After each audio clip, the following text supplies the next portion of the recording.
Hi guys, welcome back to my channel. Today's video is going to be another talking kind of business advice video. As you can see, this here is a mic. I've upgraded. I really hope the sound is much better for you guys because to me it just wasn't up to standard. So I have a mic now. My hair is in braids. I'm going to share with you guys how I did it. It's a bit messy now, but it was much neater in the beginning of the week. I've had it in for just about a week. Yeah, let's just get straight into this video. I know it's something that you guys are so passionate about and I get this question all the time. So I've made loads of notes and I'm just going to go through it. How I grew my Instagram following and managed to make money from social media. So we're just going to talk about Instagram today, not YouTube. Instagram is my main... I've got more followers on Instagram than I do on YouTube. However, I do want to switch that over. So that's why I'm more active on YouTube at the moment. So first of all, I just want to say that there are a lot of benefits to working and having like an influence on Instagram for where you can get paid for it. The first benefit is it's fun. You're in charge. You can get creative. You create your own content. You don't have a boss telling you when you need to post, what you need to post. Everything is like self-managed. So that's a really good benefit of it. Also, you get to stay at home. If most of your content is pictures or videos at home, you don't have to go to an office to obviously do your work. The last benefit is that there's no cap or limit on your income. So obviously you can make as much money as possibly available to you. There's no limit on the amount of money that you make. There's no salary. So let's just get into my story. If you're not familiar with my Instagram, it is ukcurlygirl and I have just over, I think, 22,000 followers on Instagram. I started back in 2014, so to be fair, I've had a long time and I kind of wanted to be more at like the 50Ks, but I'm not focusing on followers right now. I'm more concerned about my community, creating good relationships with people and customers.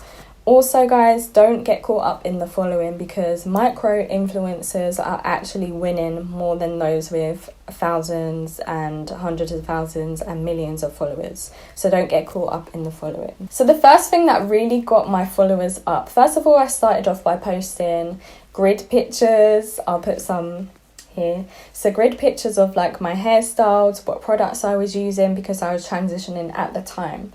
And people found it really helpful because they could see my transformation and my journey as I went along. I then got scouted. I think I maybe applied or they saw my page and wanted me to join. But it was by ORS. They had a brand ambassador program. So definitely look out for brands that are looking for ambassadors, that are looking for a street team. Stuff like that is really going to help your following because they will repost you. You'll get to meet other influencers and network, so that's really good. So starting with them was good because I managed to get like momentum. I met other bloggers in the industry and we created a real good community. So when you start to post helpful content and you get followers that are commenting, asking questions, really interested in following up with you, you will get seen by brands. Brands really do look out for influencers, and I would really recommend to, with all your content, keep in the keywords. That's why I named myself ukcurlygirl, just because I wanted to be found. So brands even tell me when they've Googled, they had no idea where to find influencers that are in the curly hair niche. All they search in Google is curly hair influencers UK. Especially if they're looking for UK people, obviously. Who comes up first? Me. That's how a lot of people have found me and that's how I've got a lot of opportunities. So make sure you kind of think in the long run and think what's going to work. Google search wise, ads wise, just really think ahead when you're creating your brand how things are going to work. Even your Instagram bio, try and include some keywords that connect to your niche. Also went to a lot of events at the time, so if you have niche events in your area, if there's any like hair events going on, make sure you go to them, network with people, have business cards. If you do, give them out. That's what I did at first. I went to every curly hair event, gave out business cards to brand owners, met with other curlies, and yeah, just went from there really.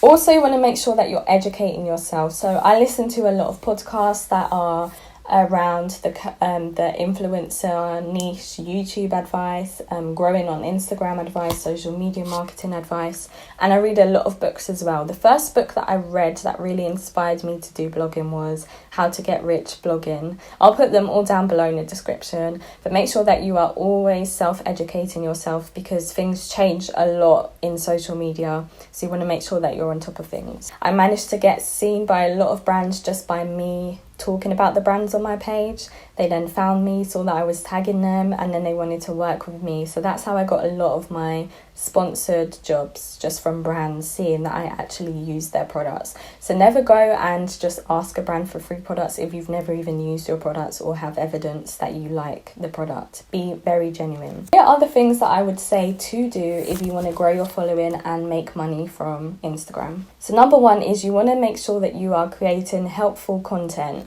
Well, what is helpful content? So it is something that is going to have a long caption with a lot of information, step by step what you've done, showing before and after pics. For example, with hair, a really helpful post would be what you do on your wash day routine. So whether that's a video, whether that is a step-by-step carousel where you swipe through and see like every step that you took on your wash day, a review, a product review. Sometimes I would take a picture of a product on a background, a white background, or in my hand, and then in the caption I do my review of that product.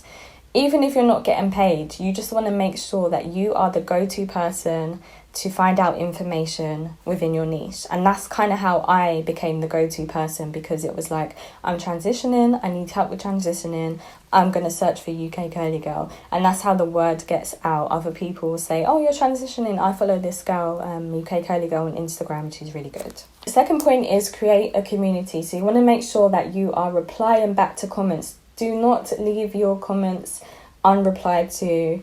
Don't just leave people hanging because they're not going to come back. So you want to make sure that you, even if there are 3 people that comment consistently, you want to make sure that you treat them 3 people like they are the best people in the world. You just want to make sure that you're very nice and DM back to people when you can. Reach out to other people to make friends when you can. Yeah, just create a community and be that nice person that people come back to. Number 3 would be to utilize Instagram's features. That is how you're going to look better within their explore page and the algorithm. If they see that you are utilizing stories, lives, IGTV, video content, carousels of like 10 posts in the one, you are going to show up more on the explore page, on people's feeds, and it's just going to look better to Instagram. So you want to make sure that you utilize all of the polls and the swipes, things like that. You want to make sure that you're using stories. Definitely post on your story consistently. Even if you haven't posted on your feed, I always make sure that I'm up to date on my story. Utilize your hashtags as well. So make sure that you're using hashtags that have a low amount of users and some of a high amount of users. Don't use all of them that have a high amount of hashtags. So for example, if you type in natural hair, that's going to have millions of posts, so you're never going to really get to the top of the explore page. So look for ones that are maybe more niche, like UK Curly Blogger or something like that, that has maybe like 100 to 1,000, so you could probably get onto that explore page. Okay, guys, so number 4 is be consistent. Again, like I mentioned before, do not give up if you're not seeing results. You want to make sure that you're at least consistent for a year. I don't want to hear complain. I have a lot of people that come to me and they're like, I'm not growing, I just want to give up. And I ask, how long have you been doing it? Oh, like a month. Guys, I've been doing this for like 6 years now. Come on, like, you need to just carry on. Don't get discouraged because no one's commenting or you're not getting followers fast. Just focus on what you do have, and have a goal to grow to a certain amount of followers within a certain amount of time, and do something every single day to get to that goal. So make sure you're just focusing on creating good content. You also want to make sure that you're posting at least once or twice a day. I know it sounds like a lot, but you're not gonna be on someone's brain at the beginning if you're not consistently posting. People want to see things, people want to come back. Think of how long you're on Instagram every single day.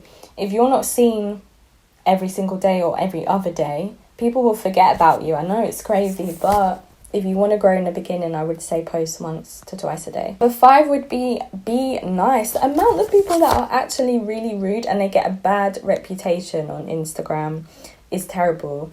Like, it costs nothing. It costs nothing to be nice to people. Do not be that entitled person just because you've got a certain amount of followers. Don't not reply to people. With me, sometimes I don't get to reply to people just because I genuinely don't have the time or the capacity in my brain to get around to it. But don't be that person that thinks they're too nice and just doesn't reply to someone. It's not cute at all. Number 6, we've got one more to go after this. Number 6 would be get creative. So by that I mean, with me, this is my major key to making money. I got so creative. I just looked at all the different avenues that I can make money and capitalize on my audience and my loyal followers. So for example, with me, I have a book, self-published book, available on Amazon, called Get My Curls Back, and that is basically just sharing my hair journey in a book that someone can purchase. So I get paid from that book sale. I also have a business selling hair care kits. Anyone can start a product business and then you can relate it to your page and then sell that through your page. Another good way. You could also write a course, like do an online course and then sell the course, or an ebook, which ebooks are so easy to make, and that's passive income. People come back and they buy it. You can be making money in your sleep. Another one is consulting. I've been doing hair care consultations, one-on-ones, for a good while now. I'm going to start doing business consultations as well, so I'm going to leave that down below if you're interested in one-to-one calls, just helping people with their business. So get creative and find out different ways that you can get paid. Remember, we have Cash App, we have PayPal. You can get paid easily for anything online nowadays. So just make sure that you get creative and find out more ways to get paid, rather than just relying on a brand to pay you all the time. And then number 7, I just want to say again, be patient, but also be smart. You can use tools, you can use goal setting. I really recommend to have quarterly goals. So even if you have a quarterly goal of, okay, by next quarter, I want to have at least earned another 100 followers. So you just build momentum, small bits, little at a time, and then you'll show that you're progressing and it will make you want to do more. So that, and then I also want to say use some tools. I'll leave them down below, but you've got tools that schedule out your posts in advance. So you've got Planoly, Later, Buffer. There's another few. I'll leave everything down below.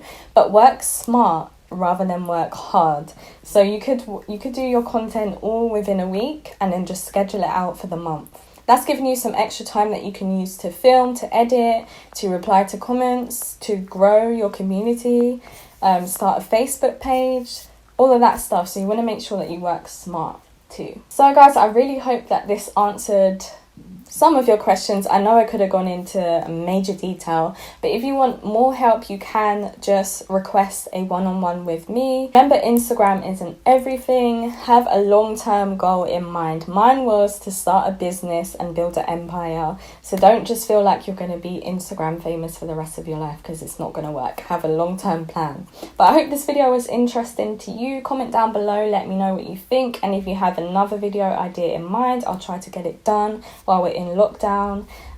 Yeah, I love you guys, thank you, and I'll see you in the next video.